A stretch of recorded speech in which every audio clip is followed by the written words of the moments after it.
Hello my viewers and welcome back to my channel. Before we get started, make sure to hit the subscribe button because you will find my videos both intriguing and interesting. Tap on the like button and be part of the conversation by simply sharing your thoughts in the comment section down below. With that said, let's get into today's video. Now in this video, a palm color lady unveils a historical revelation that echoes through time until 1968, shedding light on an era when the United States government orchestrated policies with profound implications. With a narrative spanning her lifetime and that of 19 senators, she unveils a system, or rather a policy, that orchestrated assistance for palm color individuals to attend homes while deliberately withholding this vital support from Black people. Now, this video just really shows how they've always wanted Black people to be inferior or under them. But she gets into the intricacies of a systemic strategy that over decades propelled a system of wealth, systematically disfranchising minority communities and ignoring the aspirations of those striving to build familial legacies. So join me on this journey as we unravel the threads of history, exposing the profound impact of government policies on the wealth divide between palm color individuals and Black communities. I will be right back. It was the official policy of the United States government until 1968. In my lifetime and the lifetime of 90 senators who serve today, the official policy of this government was to help people buy homes and to deny that help to Black people. And because the federal government had set the standard, private lenders enthusiastically followed in Washington's lead. Homes are the way that millions of working families build some economic security. They pay down a mortgage and own an asset that, over time, often appreciates. A home serves as security to fund other ventures, to start a small business, or to send a youngster to college. And if grandma and grandpa can hang on to the home and get it paid off, they can often pass along an asset that boosts the finances of the next generation and the one after that. And that's exactly what people have done for generations, but not Black people.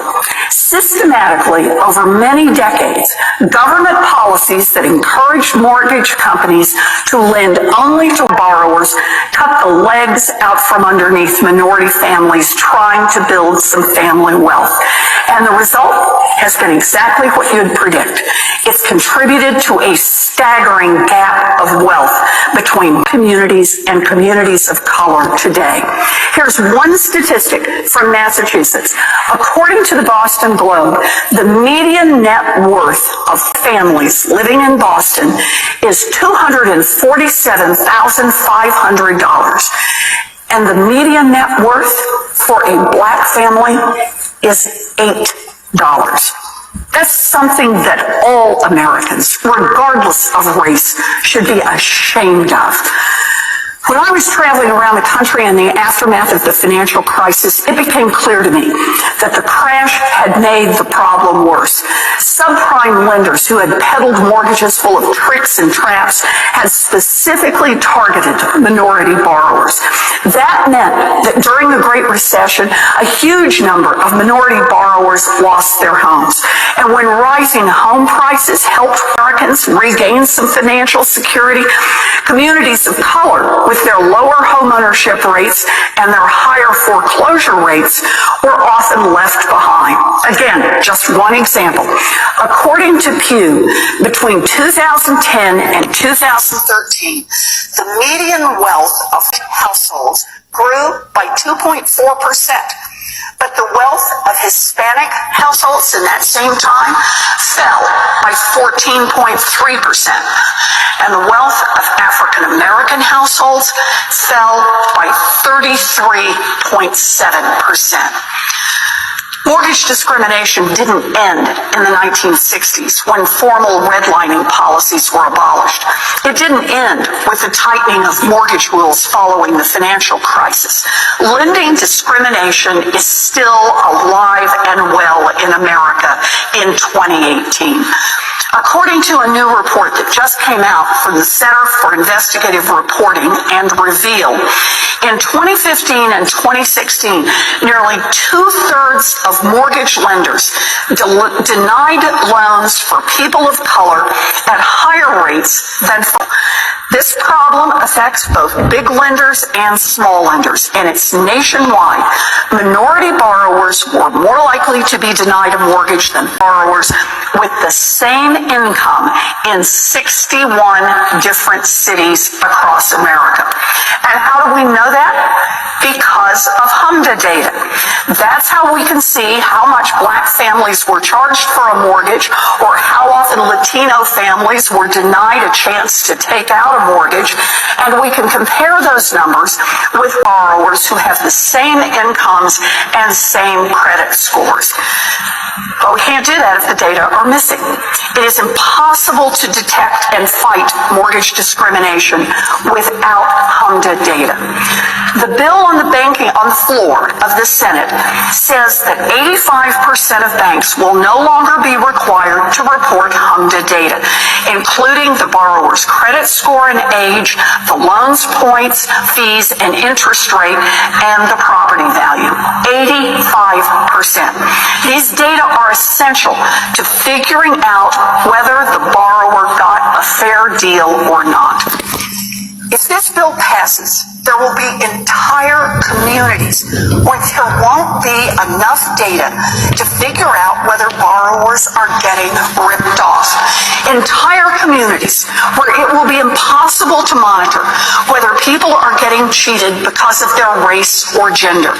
Entire communities where federal and state regulators won't be able to bring cases, and independent groups like Reveal won't be able to hold these groups accountable.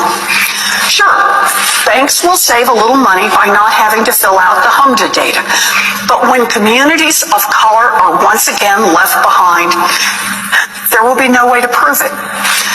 And that's why civil rights groups around the country have spoken up against this bill. The Leadership Conference on Civil and Human Rights said, and I'm quoting, "Exempting the overwhelming majority of our nation's banks and credit unions from an expanded HMDA requirement that would better enable federal regulators, state attorneys general, fair housing advocates, and others to identify and address discriminatory and predatory mortgage practices is unwise." The Urban League and the National Community Reinvestment Coalition wrote in a newspaper column that the bill, quote, would be a giant step backwards for the public and national groups who use this data to ensure that banks treat all borrowers equally. And according to the NAACP, the bill, quote, would devastate our attempts to determine and potentially rectify racially discriminatory lending or loan approval patterns at play. This is about basic fairness. HMDA data is an investment we should be making to make sure that all qualified Americans have the same chance to buy a home. Throughout our history, Washington has always fallen short of that goal. Gutting HMDA allows our country and our government to ignore discrimination, letting history repeat itself. Communities of color will pay the price if this Congress makes the same mistakes again. It isn't too late. We can stop this bill from becoming law. Now, the revelations shared in this video serve as a stark reminder of a troubling chapter in history, exposing a systematic effort to keep minorities at a disadvantage. The official government policy persisting until 1968 blatantly favored palm-color individuals in their pursuit of home ownership while withholding crucial support from Black communities. Now, this wasn't just a mere oversight. It was a calculated choice that perpetuated inequality. The undeniable impact of these discriminatory practices echoes through generations, creating a profound and enduring wealth gap between palm-colored people and Black communities. By stifling opportunities for minority families to build economic foundations through home ownership, the government contributed to a staggering disparity that continues to cast a long shadow today. Now, this historical perspective prompts a critical examination of how certain policies, intentionally or not, have perpetuated systemic disparities. It underscores the importance of acknowledging these injustices to pave the way for meaningful change, as understanding the past is crucial to dismantling present-day inequalities and working towards a more equitable future. It also sheds light on a pervasive historical pattern, revealing a troubling agenda that sought to keep minorities at a perpetual disadvantage. Now, this intentional discrimination in housing policies, which persisted until 1968, wasn't merely a reflection of past biases. Rather, it was a structured effort to hinder the progress of minority communities. By systematically channeling support toward palm-colored individuals seeking to purchase homes and withholding the same assistance from Black families, the government effectively blocked a significant avenue for wealth accumulation. Home ownership has long been a cornerstone for building generational wealth, and the deliberate exclusion of minorities from these opportunities has contributed significantly to the existing wealth gap. The adverse effects extend beyond the immediate denial of housing assistance. The compounding impact over decades has created a substantial disparity in economic well-being between palm-colored people and Black communities. Denied the chance to build equity through home ownership, minority families faced hurdles in securing financial stability, education, and overall prosperity. Now, the story of housing discrimination is rooted in a long history of R-to-the-6 government policies perpetuated by the real estate industry and private attitudes that began with slavery. The federal government began to push and expand home ownership in the New Deal era through innovations like the 30-year mortgage. But one way Black people and other minority groups were left out systematically was through a process known as redlining, which labeled certain areas as risky for a home loan. Now, African Americans and immigrants were relegated to areas marked in red on government-sponsored maps, where poverty was most concentrated and housing was deteriorating. Now, the Fair Housing Act of 1968 recognized segregationist practices like redlining to be unconstitutional, but the law only prohibited future formalized discrimination rather than undoing the foundationally R-to-the-6 landscape on which home ownership in America was built. The vicious cycle and legacy of redlining has persisted. Residents of redlined communities struggle to receive loans to buy or renovate their homes, which led to disrepair and a decline of a community's housing stock. That in turn forced businesses to close and depress tax revenue, diminishing school funding. Now, today, many of the same neighborhoods that were redlined continue not only to have the highest poverty rates, but also worse health outcomes that lead to shorter lifespans. And Black Americans are nearly 5 times more likely to own a home in a formerly redlined neighborhood than in a green-lined or desirable neighborhood, resulting in less home equity than palm-colored Americans have. The West Coast has often held hope as a cultural and political promised land for marginalized groups.